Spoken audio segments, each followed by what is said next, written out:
By Polygon tool, you can draw polygons and stars.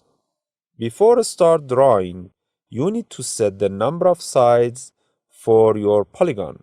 It's an integer value between 3 and 100. By entering 3, you have a triangle, by 4 a square, by 5 pentagon, and so on. When you enter higher values, your polygon appears like a circle.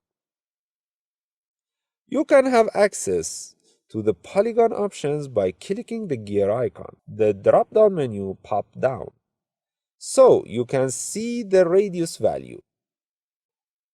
So after this setting, the radius of the polygons your draw will be fixed in size.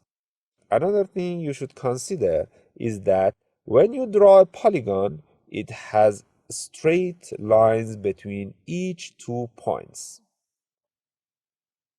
If you want to make them smooth and curvature, just check the smooth corners in the option drop-down menu.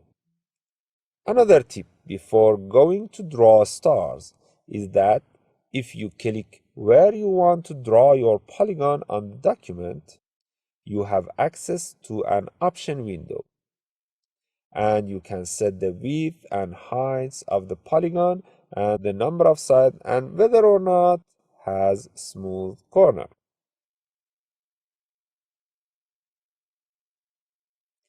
Now we want to draw stars using polygon tools. You have two choices. 1. Click on the gear icon in the options bar and check star. 2. Click anywhere on the document and check star. Your polygon tool will draw stars until this checkbox is enabled. Okay. What options do you have for drawing stars? Besides setting dimensions and number of sides, you can set how much you want to indent the sides.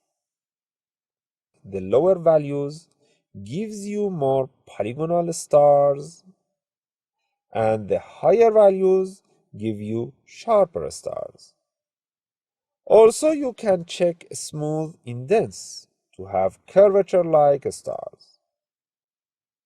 In the next movie, I want to show you how to draw and use lines.